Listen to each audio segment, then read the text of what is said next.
ये इसने धर्म परिवर्तन किया है, इस पे केस कर दो। अगर कोई आपको ये बोले कि तूने धर्म परिवर्तन कर लिया, तेरे पे केस करेंगे। आप जानते हैं लॉ के मुताबिक, इंडियन कानून के मुताबिक धर्म परिवर्तन करना पाप नहीं है और लॉ के खिलाफ नहीं है। दोस्तों, आप सभी ने ये काफ़ी वीडियो क्लिप्स में देखा होगा कि मसीह लोगों को काफ़ी बार सताया जा रहा है और बताया जा रहा है कि वे धर्म परिवर्तन करते हैं और पैसे देकर और लालच देकर धर्म परिवर्तन करते हैं। उसको लेकर अपोस्टल अंकु येसुनुल्लाह जी ने क्या बोला है, आगे हम उस वीडियो क्लिप को फुल देखेंगे। पहले मैं आप सभी को बता देना चाहता हूं कि अपोस्टल अंकु येसुनुल्लाह जी ने बोला है कि कानून के हिसाब से कोई भी आपको धर्म परिवर्तन करने से रोक नहीं सकता। अगर आप किसी भी धर्म से बिलोंग करते हो, अगर आप किसी और धर्म में जाना चाहते हो तो आपको कोई भी पाबंदी नहीं है। इंडियन कॉन्स्टिट्यूशन के अकॉर्डिंग आप किसी भी धर्म को अपना सकते हो। गलत तब होता है अगर आपको कोई पैसे देकर, लालच देकर धर्म परिवर्तन करवाए। लेकिन आपने काफी ऐसी वीडियो क्लिप्स को देखा होगा कि जहां पर मसीह लोगों के ऊपर इल्जाम यही लगाया जाता है कि मसीह लोग पैसे देकर धर्म परिवर्तन करते हैं, लेकिन आज तक ऐसा कोई भी केस सामने नहीं आया कि मसीह लोगों ने किसी को पैसे दिए हैं और धर्म परिवर्तन करवाया है। इसको लेकर अपोस्टल अंकु येसुनुल्लाह जी ने क्या बोला है, आगे हम उस वीडियो क्लिप को फुल देखेंगे। आइए हम पहले उस वीडियो क्लिप को पूरा देखते हैं। मैं आपसे ये कह रहा हूं कि अगर सांसारिक नॉलेज छुटकारा पैदा कर सकती है तो इमेजिन करो जो परमेश्वर के संविधान की, वचन की, जो हमारा स्पिरिचुअल संविधान है, उसकी नॉलेज हमारी लाइफ में कितना बड़ा छुटकारा पैदा कर सकती है। आमीन। आज जब लोग, आपको मालूम, लोग आजकल जो माहौल पिछले दिनों में चल रहा था, लोग आपको बोलते थे ये इसने धर्म परिवर्तन किया है, इस पे केस कर दो। तो मैंने अपने जो मेंटरशिप के पास्टर्स हैं, मैंने उनको समझाया। मैंने कहा अगर कोई आपको ये बोले कि तूने धर्म परिवर्तन कर लिया, तेरे पे केस करेंगे। आप जानते हैं लॉ के मुताबिक, इंडियन कानून के मुताबिक धर्म परिवर्तन करना पाप नहीं है और लॉ के खिलाफ नहीं है।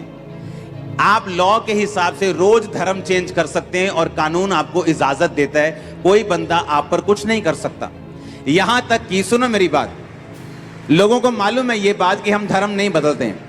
हमने प्रीच किया है, हमने साबित किया है, लोगों ने साबित किया है, यहां आने वाले लोगों के नाम चेंज नहीं किए गए। उन्हें मालूम है ये बात कि हम धर्म नहीं बदलते, लेकिन फिर भी उनको कीड़ा है तंग करने का। और वो कैसे तंग करते हैं, तूने धर्म बदल लिया। और अगर आप लॉ के जानकार हों, अगर आपको लॉ का मालूम हो, अगर आप उसको आगे से पूछें कि इंडियन लॉ के मुताबिक क्या धर्म परिवर्तन करना अपराध है, अगर तो अपराध है तो मुझे अरेस्ट करो, अगर अपराध नहीं है तो मैं तुझे, जो मुझे लॉ के मुताबिक चलने से रोक रहा है, मैं तुझ पे कार्रवाई करवा सकता हूं और पुलिस को उस पे कार्रवाई करनी पड़ेगी। आपको पता है ये बात। यहां तक कि अगर आपके ऊपर कोई पुलिस वाला भी इस विषय पे केस करता है कि आप लोगों ने धर्म परिवर्तन किया, तो उस पर भी केस बनता है, उसको सस्पेंड किया जाता है। ऐसा हुआ है गुरदासपुर में, जहां हमारे लोगों को पकड़ के लेके गए और बोला कि धर्म परिवर्तन करवा रहे हैं। वो पुलिस वाला जो पकड़ के लेके गया वो सस्पेंड हुआ, क्योंकि आपको अगर लॉ की नॉलेज है, आपको यह मालूम होना चाहिए कि धर्म परिवर्तन करना अपराध नहीं, लालच देकर धर्म परिवर्तन करना अपराध है। और लोगों को मालूम है हम लालच नहीं देते, आपको भी मालूम है, हाँ या ना। अगर कोई ये बोलता है कि तूने लालच देकर धर्म परिवर्तन किया है, उसको बोलो प्रूफ कर। अगर तू प्रूफ नहीं कर पाया तो हम तुझ पे एक्शन लेंगे। अभी वो डर जाएंगे, मैं आपको बता रहा हूं। कोई बंदा प्रूफ नहीं कर पाया, जिस तरह एलियन है जी, एलियन यूएफओ दिखा, बस वो एलियन दिखता है, ओरिजिनल में है नहीं।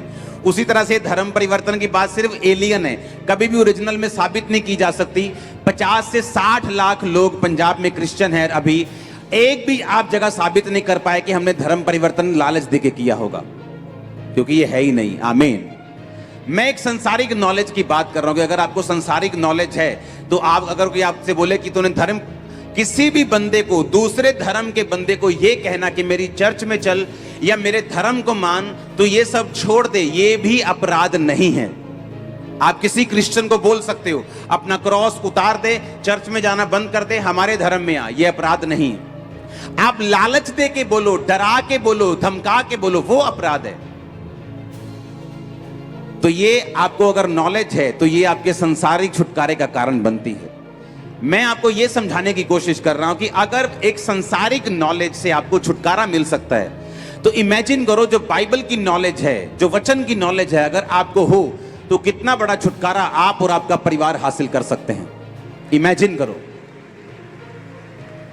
आज एक गवाही पाया हुआ विश्वासी और वो जो गवाही पे गवाही पाता जा रहा है, और दूसरा विश्वासी जो इंतजार कर रहा है, उन दोनों में एक ही फर्क है कि एक विश्वासी को यह समझ आ चुका है कि मुझे गवाही किस तरह से लेनी है।